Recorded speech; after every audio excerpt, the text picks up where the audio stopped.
First order of business, the trash can on the thumbnail was drawn by @MileyMoomin on Twitter, so toss her a follow. Second order of business, I know I said in my Q&A that my next garbage movie video wouldn't be about a high school movie, but I just happen to have a lot to say about this one. I promise the next one is going to be about a little horror movie on Netflix. It's called Most Likely to Die, in case you wanted to check it out beforehand, but I really do not recommend it. Third order of business, the parentheses in the title. I'm gonna make a whole video about guilty pleasures one day, so we're not gonna dive too far into that, but I like a lot of dumb stuff. One of said dumb things that I love is Wattpad. Now, you've probably heard of Wattpad, and maybe you think it just exists for fanfiction, but no, there's a whole world of bad boys and princes and werewolves that you might not have even touched. In case you don't know, the reason why I'm talking about Wattpad at all is because The Kissing Booth, the movie we're talking about today, was based off of a Wattpad story. Yes, an actual real-life movie has been adapted from a story that originated on Wattpad. The same website with hits like Babysitting the Bad Boy and The Bad Boy's Nanny. That must be a new trend. I did not stumble upon those back in my day. Based on those two titles, you probably get the idea.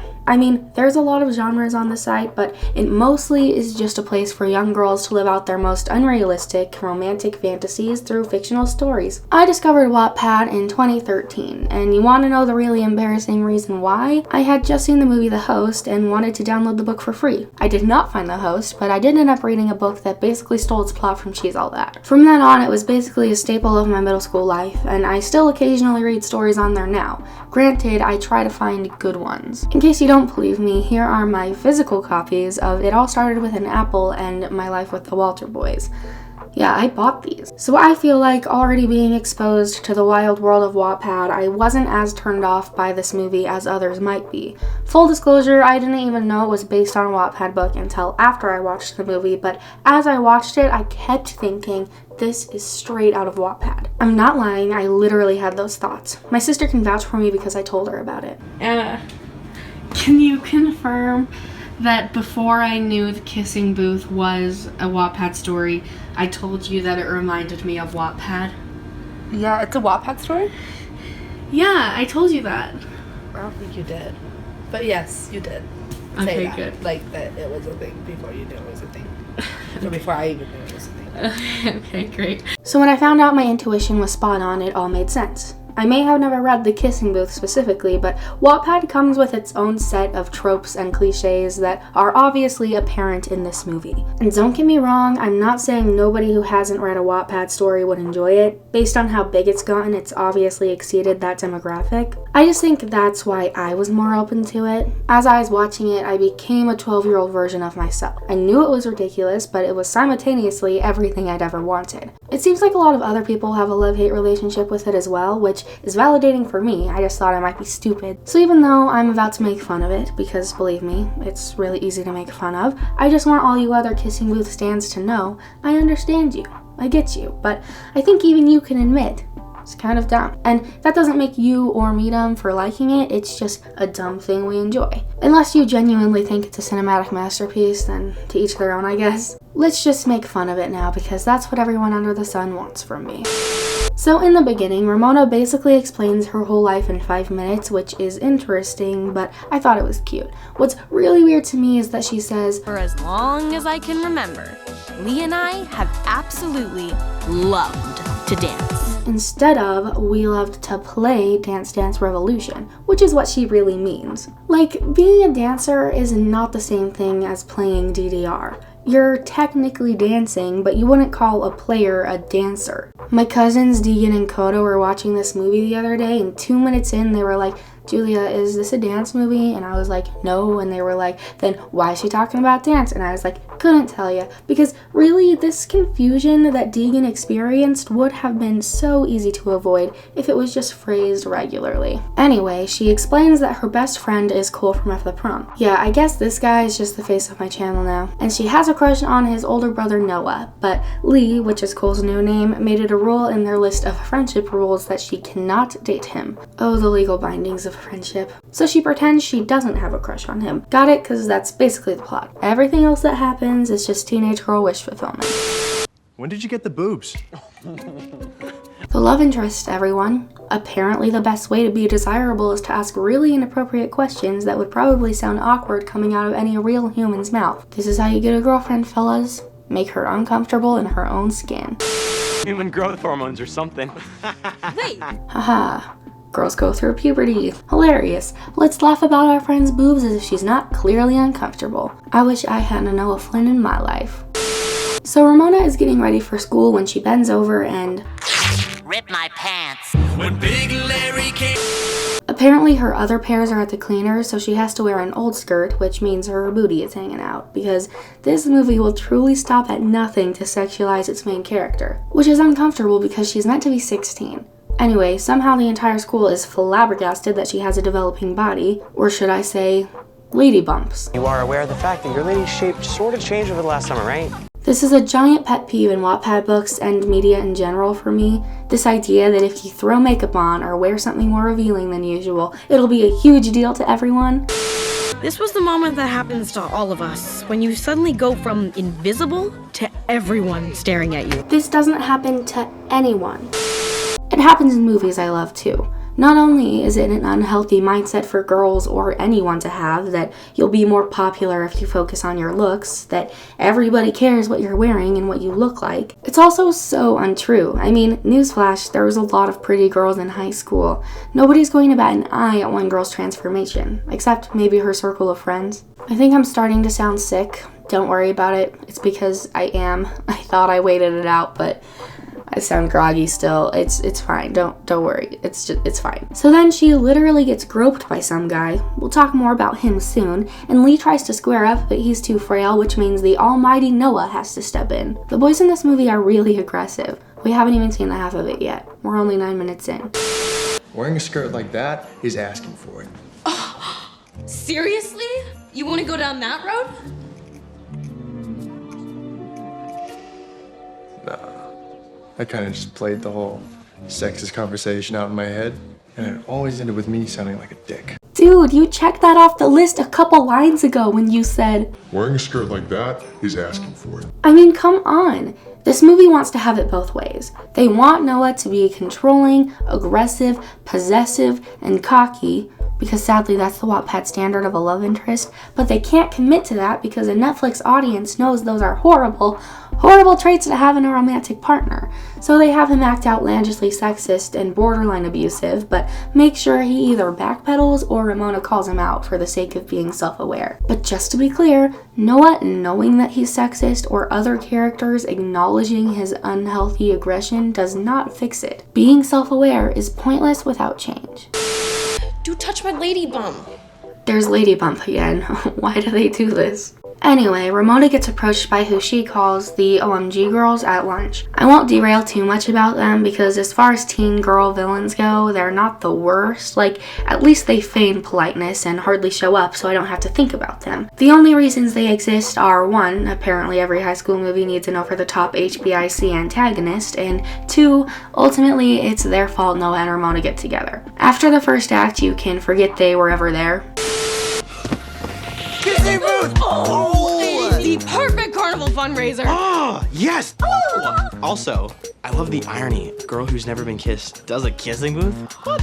Why are they so excited about this? I mean, thinking about a high school kissing booth in a real life context is actually super gross. You know all those times you've seen a couple making out in the hall and basically wanted to die right there on the spot? Imagine monetizing that experience. I mean, when the kissing booth actually happens in this movie, they've got the whole school watching. Why would you ever want to watch a bunch of teens smack on each other? Nasty. Okay, so now she's in class, and this guy, you know, the one who sexually harassed her earlier, passes her an apology note. He's like, what do I have to do to get your number? And I guess she tells him to put on a skirt, who knows where he got it, and barge into class. So she agrees to go on a date with him. Excuse me, why? This is the only time in the movie I relate to Noah because he's just, you know, forget forgiving him, which I personally still wouldn't do because there seems to be no evidence that he plans on improving his behavior, but why would you agree to go on a date with somebody who clearly doesn't respect your boundaries? God, what do people even do on dates? I don't know. Sit around and eat food, I guess. I I get that this was included to show that Ramona and Lee don't see each other that way, but in a lot of ways it sends the opposite message. Remember how I told you my cousins were watching this the other day? Well, they were completely under the impression that Lee and Ramona would end up together. They thought for sure that he liked her. If you do a little Twitter search, it seems like a lot of people felt the same way. Because if you really want an audience to see a relationship as solely platonic, it's probably best not to even entertain the idea of that relationship as romantic. I mean, I interpreted the scene as what it was, a dismission of romance, but I can totally see how somebody else would view it as some sort of hint. Dramatic irony, maybe? Like, haha, they don't know it yet, but they will date. A lot of romance movies do something like this, so it's a little confusing that this film uses the same tactic to convey a different message. You know what I mean? Also, as the film progresses, I'm finding it increasingly annoying how funny the characters find themselves. Wait! Anyway, he stands her up, not that I'm surprised, but shows up later to explain himself. Apparently, Noah has been going around telling guys not to ask her out. Let's see, 18 early signs of a potential abuser. Makes decisions for you without asking, okay. Invade your privacy. Possessive. Alrighty then. It's true. And it's not just me. He's been going around telling all the guys not to ask you out for a while now. What? Oh no, did I just tell you the thing I specifically came here to tell you? My boobs are fantastic. This is so dumb. So then Ramona and Noah have this phone conversation in which she yells at him for being controlling. This is really the only way that the film acknowledges his downright manipulative behavior, by making her yell at him, which I guess is supposed to make us forget why she's yelling at him. I don't know if you've noticed yet, but my biggest problem with this film is Noah's character. He has Wattpad written all over him in the sense that he's meant to be attractive for being a jerk. We're just supposed to forgive him for doing bad things because the movie acknowledges that they're bad. I mean, later in the movie he has this conversation that suggests he wants to change his behavior, but that change is never actually shown. Anyway, the student council agrees to let the kissing booth happen, solely based on the assumption that Noah will be a kisser, which he has not agreed to. Blah blah blah, some pointless stuff happens, including this scene where she refuses to ride his motorcycle, which is just the most Wattpad thing I've ever seen in my entire life. And now they're at a party. So have you asked him yet? As who? Flynn, silly! Did she not tell you that he was doing it for sure this morning? We know she hasn't actually asked him yet, but you certainly don't, OMG girl. Whatever, thanks for the plot advancement. Did she just palm her head? What is this? Ramona gets super drunk and strips in front of everyone. Yearbook! Dude, this isn't even a school event. You can't put this in the yearbook. I know, I love skimming through my old yearbooks and seeing all the pictures of underage drinking at random parties. Haha. Noah carries her away to his bedroom, I guess. Sorry to keep talking about Wattpad, but this is just so Wattpad. If you know the website like I do, you understand how much this speaks to my middle school heart.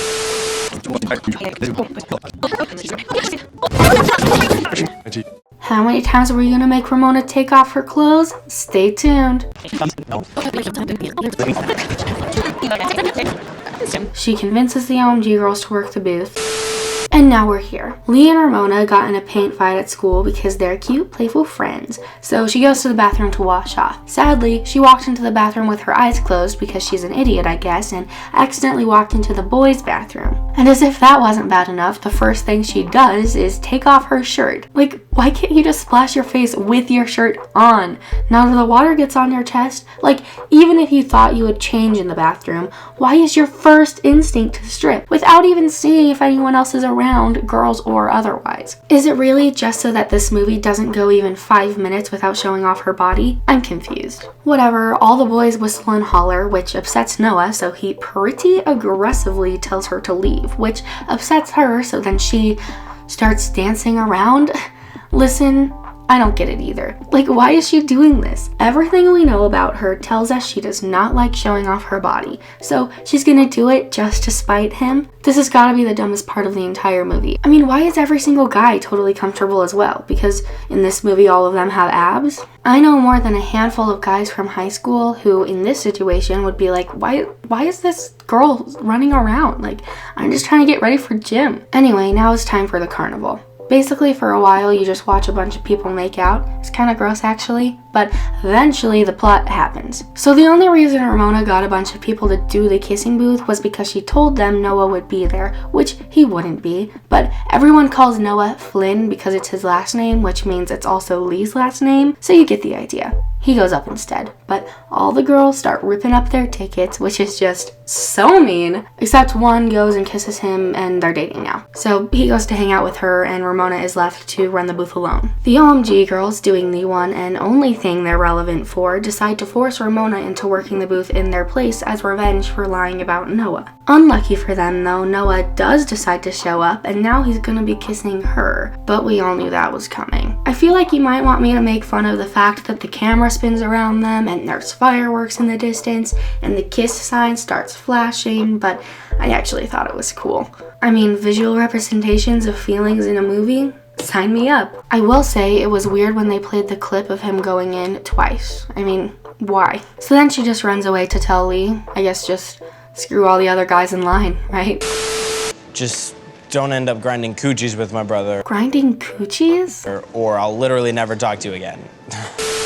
Anyway, she gets a ride home with Noah, but it starts raining, so they have to pull over to this little greenhouse where they start making out. She was the one who initiated it, but she still pulls away all shocked and goes, "I can't be one of your conquests." He tells her she's different because she's the only girl who doesn't fall at his feet, as if he's an actual celebrity or something. So they start kissing again, and can I just say, the height difference is spectacular. But security comes in. Oh my god, we're gonna die! I can't help but cringe when she has these "I'm awkward, so I'm funny, haha" sort of lines.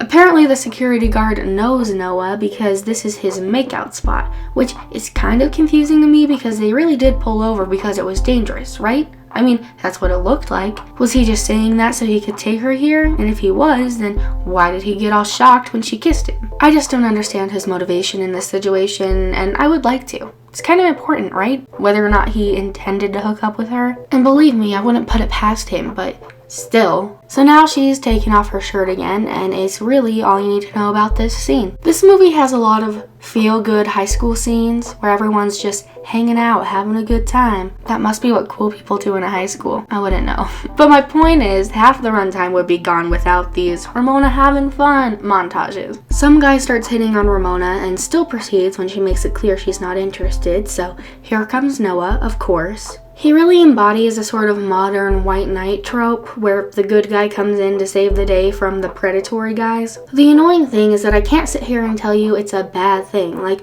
I'm glad his character is not just watching her get harassed, but when you remember that these characters don't have free will because they are, in fact, characters being written by writers, it's annoying that these scenes are never written to reveal problems with toxic masculinity or even to be a character moment for the protagonist. They only exist so the audience will go, "Oh gee, he saved her, that's so cute." I don't want to get too social justice-y, but that's just how I feel. Whatever, they go to this place overlooking the city and rub coochies. I think that's what they're doing because it gets all steamy. Turns out they're actually by the Hollywood sign. Let me know if you're from around there because I refuse to believe it's ever empty enough for you to get naked and stay the night. So they're in a secret relationship now. This whole hooking up and hiding from Lee thing lasts a hot minute, so I'm just gonna roll through it real quick. Hey!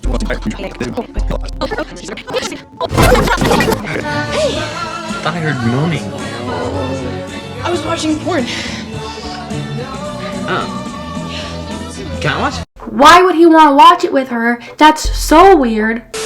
Anyway, Ramona and Noah are doing some motorcycle work in the garage and he asks her to get a tool or something from a high shelf. This results in her falling and scratching her face, so he tends to her wounds and they have a deep chat. Doesn't matter. The important thing is that Lee walks in and immediately assumes that he beat her up. Did you do that to her? What did you just say? I said, did you do that to her? Did you hit Elle? I get that this brotherly relationship is complicated, but how is that the first thought on his mind? As if there's not a million other things that could have given her a little scratch on the face. Noah's character is obviously really aggressive, but if the movie acknowledges that it's so bad that his own brother would assume that he beat a girl up, then why is he the love interest? Whatever, they go outside and he basically asks if she's dating his brother and she says, "What? No, nothing is going on. And then immediately goes upstairs to kiss him, but shock her, Lee shows up again. So like, why did they have a scene where he walks in on them, go to a different room for a second, and then do the same scene, but this time they're kissing? What's the point? The whole plot is the same. She still lied to him about dating Noah, and he still finds out. Did we need a whole separate scene just for him to accuse his brother of abuse? Could they not have been kissing the first time? So we could avoid this whole weird scratch debacle? I don't understand. Lee runs away and Ramona chases after him. She tells Noah not to come, but like halfway through their fight, he just shows up anyway. Like out of thin air. The same thing happened earlier when Lee locked in on them. It's kind of funny how they just pop out of nowhere. Like, are they teleporting? Do they have those little Toontown holes to jump in and out of? Are they just really fast? How are they so quiet we don't know they're coming before they're there? Whatever, now they're all in a huge fight. It's really dramatic. I mean, like, a little too dramatic. At this point, you've been watching the movie for an hour, and it's all been smiles and good times. Suddenly, it's like watching a soap opera. I'm not kidding. I mean... So you really just have been my brother and lying to me? No. Kaylee, that is enough. No, it's not enough. She has no clue what she's gotten herself into with you. This is bull. You're acting like a hurt little... No, get off of it! Stop! Anyway, now Lee hates Ramona, and Ramona breaks up with Noah, so she doesn't have a best friend or a boyfriend. Noah is mad at Ramona for a while, but eventually he invites her to play Dance Dance Revolution with him, and now they're besties again. However, he still expects that she stays broken up with Noah to be her friend. The next actual important thing that happens is at prom. I guess the whole kissing booth was reset up because... Kissing booth meant something to people. It was going to be remembered by everybody. I'm not sure why the kissing booth mattered so much to everyone except her, Noah, Lee, and his girlfriend. I guess it was just really fun for the whole class to kiss each other. I don't know. Noah ends up walking from behind the curtain to make a huge declaration of love, which is kind of awkward because the person who's essentially keeping them apart is right there. So she runs away. But then at Ramona and Lee's birthday party, because they were born on the same day, I didn't mention it, but it's basically like why they're friends or whatever, she realizes that it's dumb for Lee to keep them apart. She tells him that, so he decides he should just let them be together. Yay! So then she's like, I gotta go tell him that I love him, and he says he's gonna go with her, but secretly he plans this whole switcheroo where Noah will go into the car disguised as Lee, so she'll reveal her feelings or whatever. There's a couple problems with this. First, they play audio of Lee talking over a shot of the car. Thank you for doing this, by the way. No problem. Which is sneaky and tricky, and I do not appreciate it. This whole plan requires that she'll start talking about her feelings without even being prompted to, and that she won't be suspicious when he doesn't talk, because she would definitely know if it was him by his voice. So they just casually skip over the beginning of this car ride where I'm willing to bet a conversation probably would have had to realistically take place. But I guess it doesn't matter because it's cute, which is basically what you have to say to yourself throughout this whole movie to really enjoy it. Like, that was dumb, but I'll take it. So anyway, they get back together, but Noah has to go to college, so it ends on this like, maybe we'll stay together or maybe we won't. This annoys me because I think if you have a romance movie that's theme isn't based on something that justifies a breakup, then you should just have them end up together. Now that I think about it, I don't think this movie really has a theme at all. Friendship, maybe? Whatever. It might be stupid, but I like when happy movies have happy endings. Like, believe it or not, I didn't watch The Kissing Booth for a lesson about the fragility of high school relationships. Whatever. That's it. That's the movie. Ultimately, its problems are hardly specific to itself. It's a paint-by-numbers teen romance, especially when you consider it's a Wattpad book. It's not the only movie with an unrealistic and mildly problematic love interest. It's not the first story that had a dead mom for basically no reason at all. If you like cliche teen romances, you'll like this, and if you prefer more highbrow, sophisticated content, then you won't. It's simple. I will say though that even though I like this movie because it's impossible for me to resist cliche romance stories, there are a lot of other high school rom-coms that aren't riddled with tropes and problems. So I am surprised that this movie has attracted this much attention. I watched it the day it came out because you wouldn't believe how up-to-date I am with my Netflix romances. And for me, it was just this thing that I could enjoy for 2 hours and then forget about forever. But I didn't because suddenly it was all over the place and everyone was talking about it. The final thought I want to leave you with today is that to all the boys I've loved before, better get this much hype or I swear to